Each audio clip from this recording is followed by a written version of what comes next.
Assalamualaikum warahmatullahi wabarakatuh.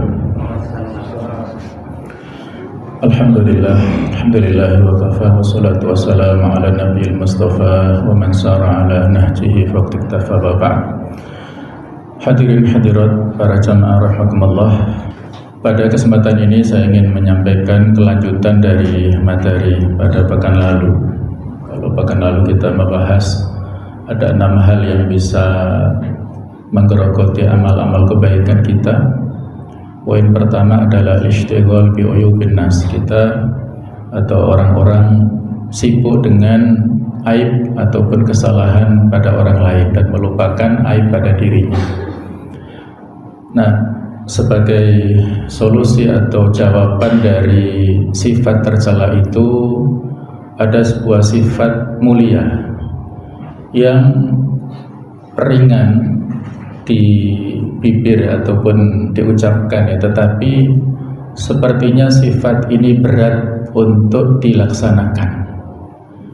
Sifat ini bernama at-taghaful, yaitu pura-pura lupa, pura-pura lalai.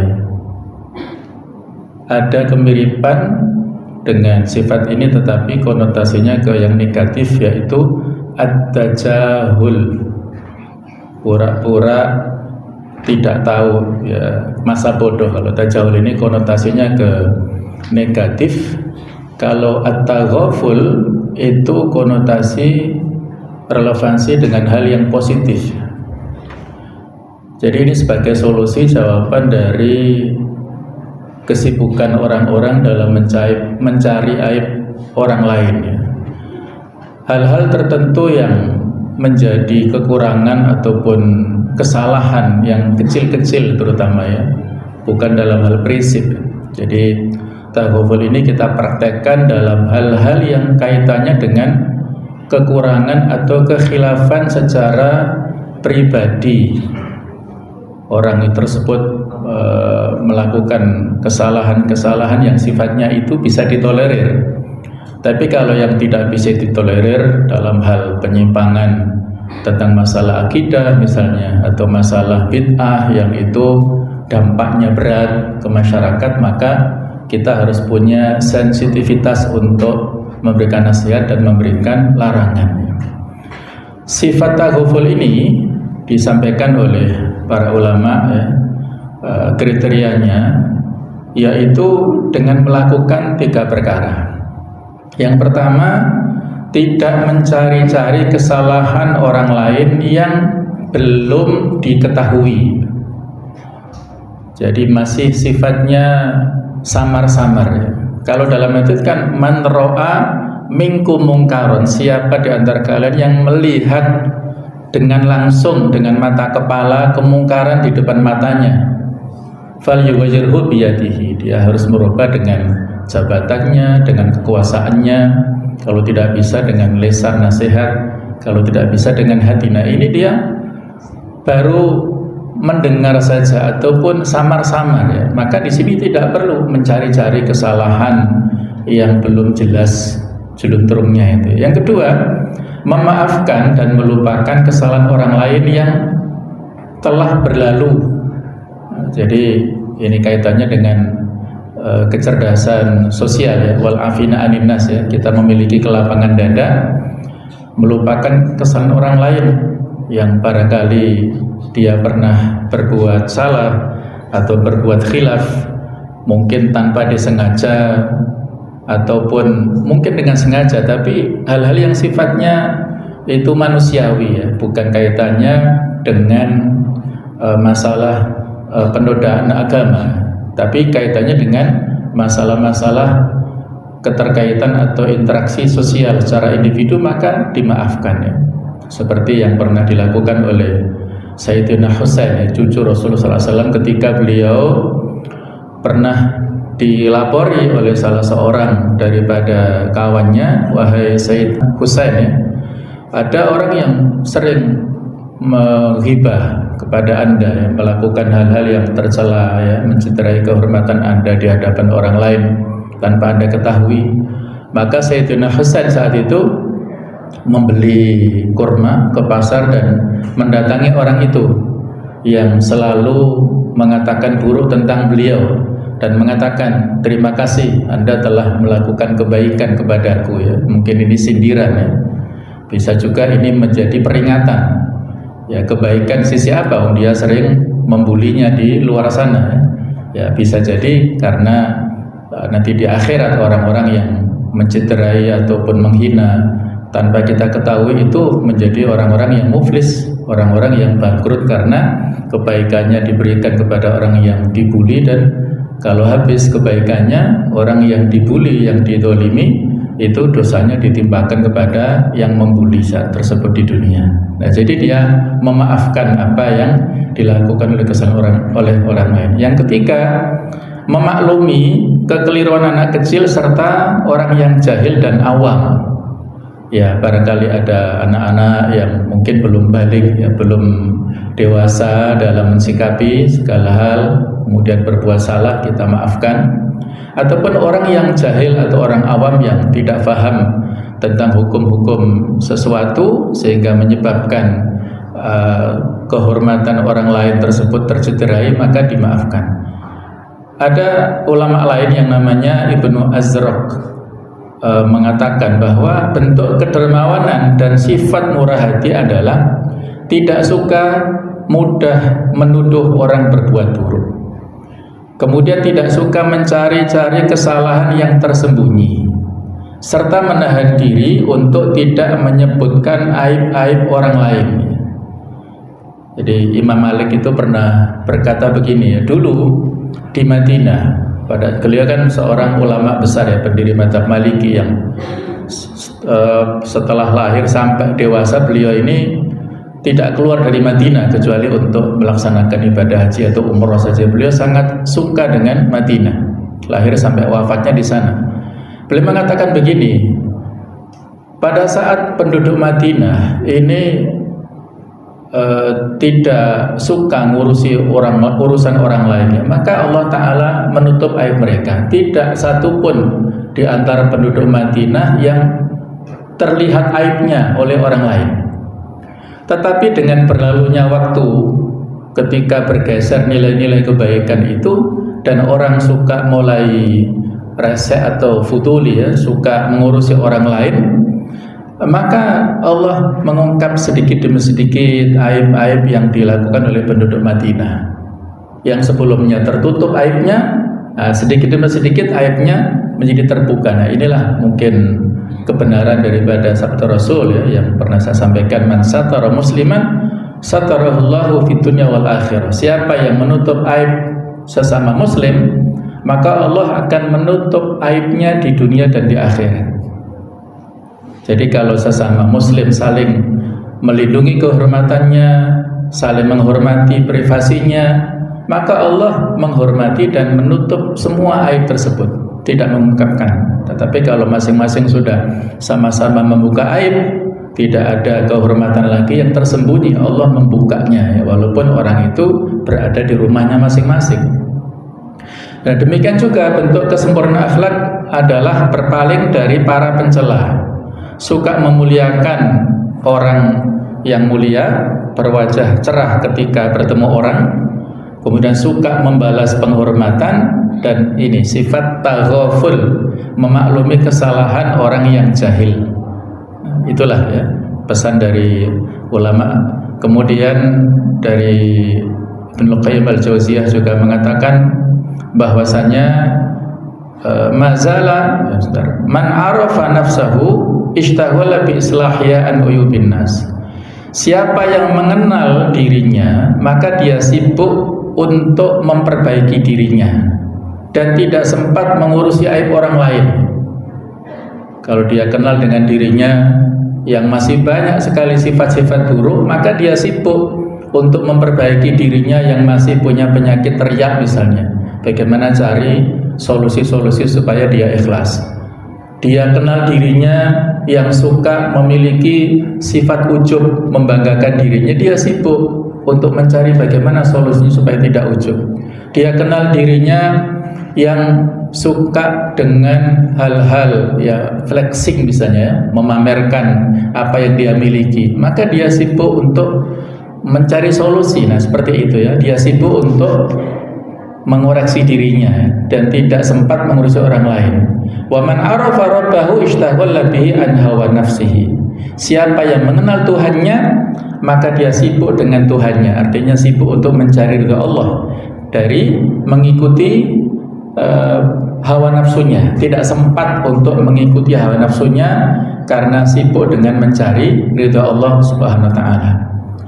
Kemudian jemaah sekalian, kalau di dalam ayat-ayat Al-Qur'an Allah taala memberikan isyarat-isyarat kepada kita supaya tidak mudah untuk mencari kesalahan orang lain. Cerita yang ada di surah An-Nur ayat 19, Allah berfirman, innal ladzina yuhibbuna an tasyi'al fahishah. Sesungguhnya orang-orang yang ingin agar perbuatan maksiat itu tersiar fil ladzina amanu, di kalangan orang-orang yang beriman, lahum adzabun alim fid dunya wal akhirah. Mereka mendapat azab yang pedih di dunia dan di akhirat. Ini cerita peringatan tentang haditsul ifki yang sempat beredar di Madinah.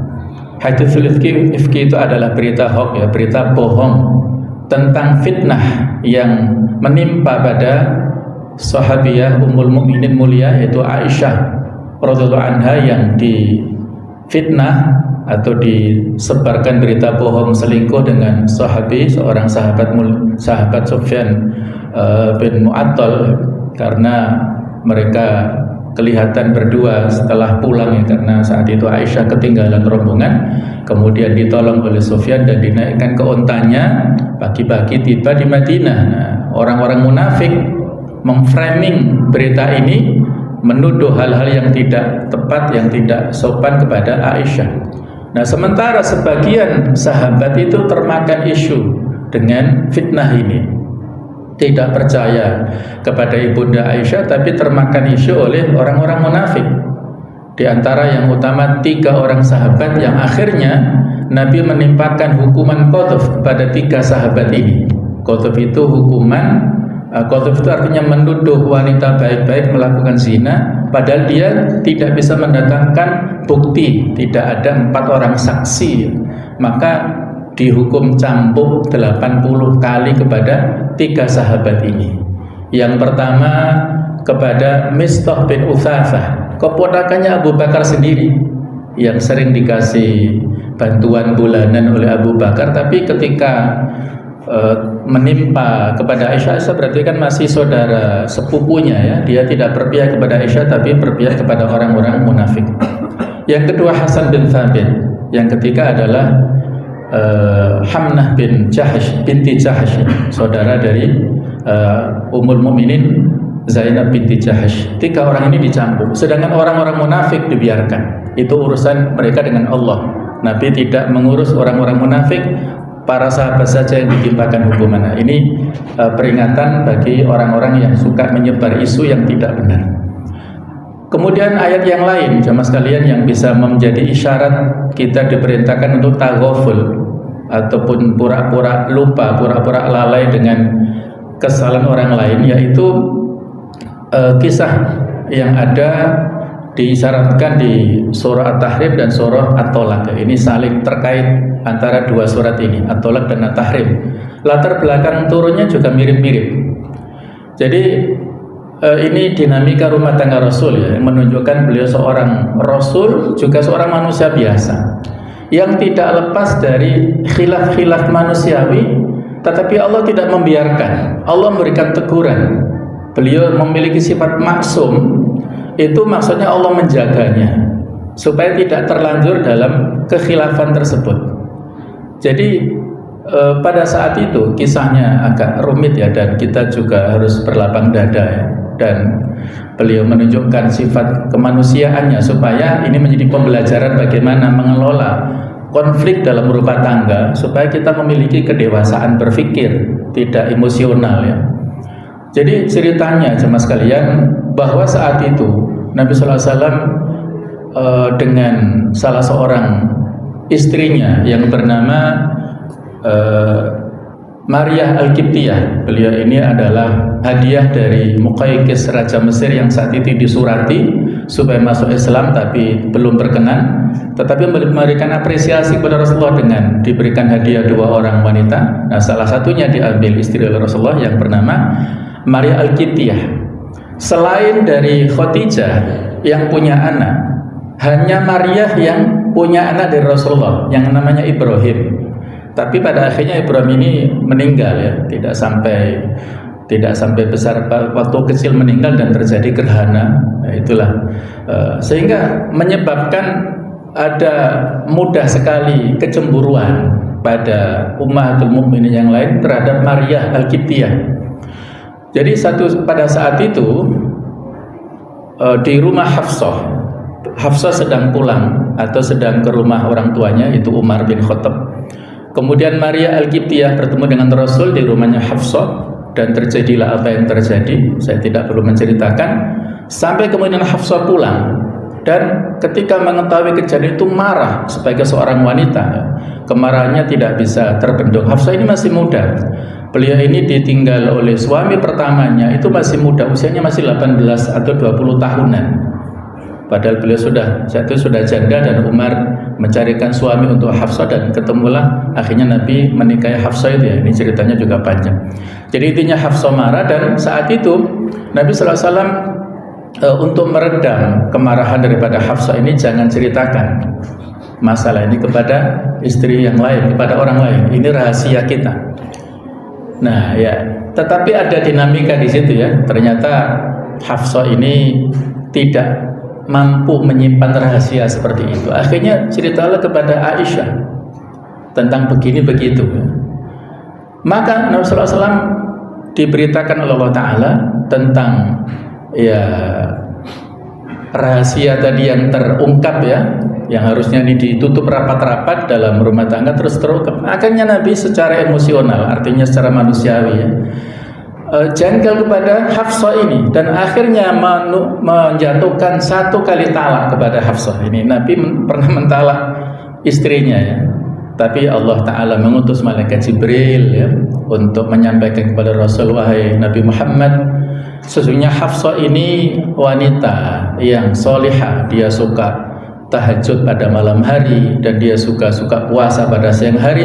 Wa inna ahda nisa'ika fil jannah, dan dia ini salah seorang istrimu nanti di surga. Maka Nabi merujuk ya kembali kepada Hafsah ini.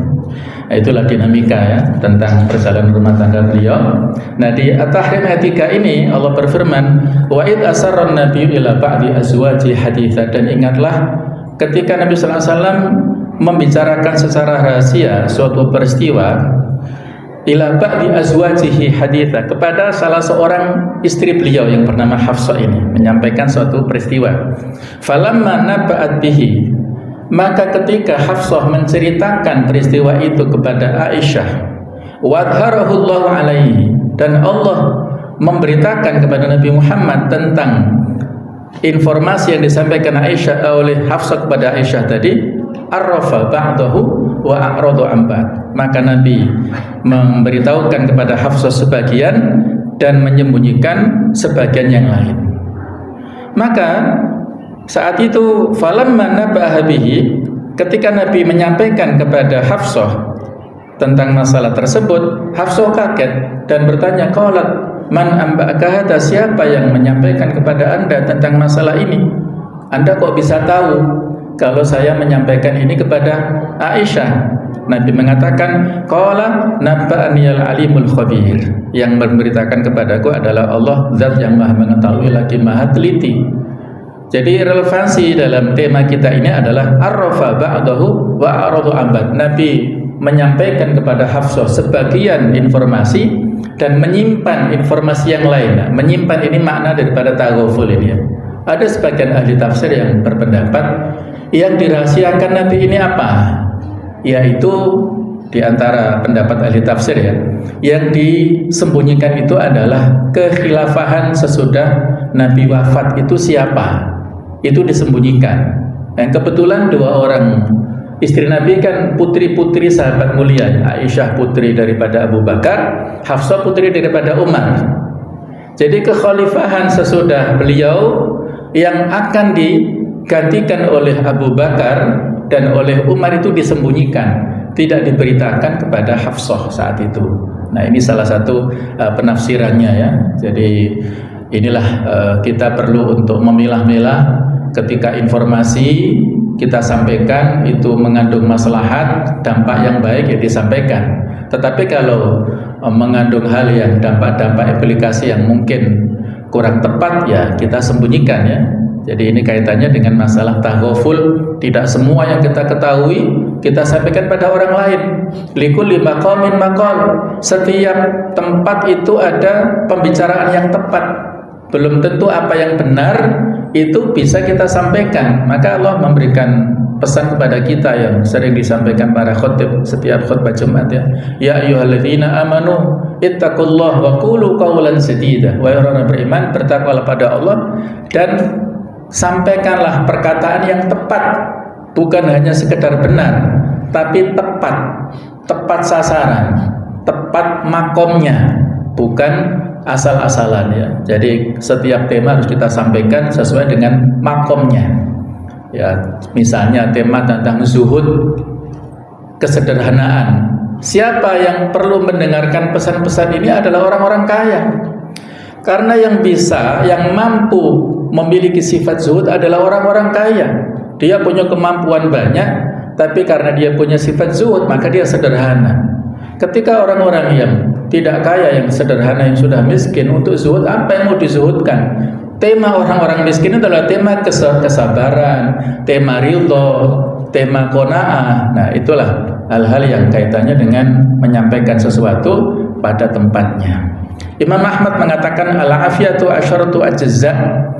Keselamatan, kesejahteraan itu ada 10 cabang. Kulluha fil taghaful. Semuanya didapat dengan taghaful, dengan pura-pura lupa, pura-pura tidak tahu tadi ya. Insyaallah itu akan bisa menjaga keselamatan, kesejahteraan. Jamaah sekalian, dulu pernah ada seorang ulama besar ya, yang menjadi mufti saat itu, menjadi rujukan masyarakat, yang menjadi tempat rujukan untuk ditanya dan beliau memberi jawaban atau fatwa. Suatu saat beliau dalam sebuah majelis yang berkumpul banyak orang, ada seorang wanita yang bertanya kepada beliau dengan jarak yang tidak terlalu jauh. Tetapi mungkin wanita ini keberucut atau tidak sengaja ya, saat bertanya itu mohon maaf buang angin atau kentut. Maka betapa malunya wanita ini. Waduh, saya bertanya kok malah kentut ya. Tapi ulama ini, masya Allah luar biasa ya, untuk menjaga muru'ah, kewibawaan supaya wanita ini nggak malu ya. Maka dia pura-pura tuli dan mengatakan, coba ulangi pertanyaanmu tadi, saya tidak mendengar apa-apa. Nah, maka wanita ini plong ya, oh berarti dia nggak mendengar suara kentut saya tadi. Akhirnya itu tadi diulangi pertanyaannya begini-begini dengan pura-pura orang tuli lah. Nah sejak saat itu, jadi dia pura-pura tulinya itu nggak action hanya saat di majelis itu, tapi sejak saat itu dia memposisikan dirinya seperti orang tuli dimanapun dan kapanpun berada, sehingga orang-orang memberi julukan Al-Asom, si tuli. Beliau adalah bernama Hatim Al-Asom. Ini ulama besar ya, murid daripada Syaqiq Al-Balakhi yang luar biasa hikmah-hikmahnya. Jadi dia nggak malu untuk dikasih julukan Hatim si tuli, padahal dia ulama besar, mendowngrade posisinya ya. Itulah luar biasa. Untuk dalam rangka taghaful, supaya melupakan, supaya melalaikan kekhilafan yang pernah dilakukan oleh orang lain, beliau rela mendowngrade kehormatannya. Dan dia tentunya mendapatkan kehormatan yang tertinggi di hadapan Allah Ta'ala. Inilah sama sekalian sekilas tentang masalah taghaful. Mudah-mudahan bisa memberikan pencerahan pada kita semuanya. Kadang-kadang kita sok ingin tahu ya, kepo dengan urusan orang lain, padahal nggak ada kaitannya dengan kita. Tidak ada urusannya dengan kita. Kenapa kita sibuk dengan orang lain? Kenapa bisa umroh berkali-kali? Kenapa bisa haji? Kalau kita ingin tahu rahasianya monggo. Tapi kalau menyebarluaskan dan bertanya, menyebarkan fitnah pada orang lain, nah itu nggak boleh. Tapi kalau kita tabayun kepada yang bersangkutan silakan. Tapi kalau kita rasani ghibah ya, maka itu bisa merusak hubungan sosial kemasyarakatan. Jadi tentang menyampaikan aib orang lain ya ada batasan-batasannya. Kalau Imam Nawawi itu menyebutkan tentang masalah ghibah, ghibah ini ditolerir dalam 6 hal ya, 6 keadaan. Ya, di antaranya ghibah ini boleh apabila orang yang melakukan perbuatan itu mujahir, artinya apa? Dia demonstratif dalam melakukan kekhilafan, tidak malu-malu lagi ya. Misalnya kalau sekarang di era media sosial, seseorang melakukan sesuatu yang mungkin dia merasa itu benar ya.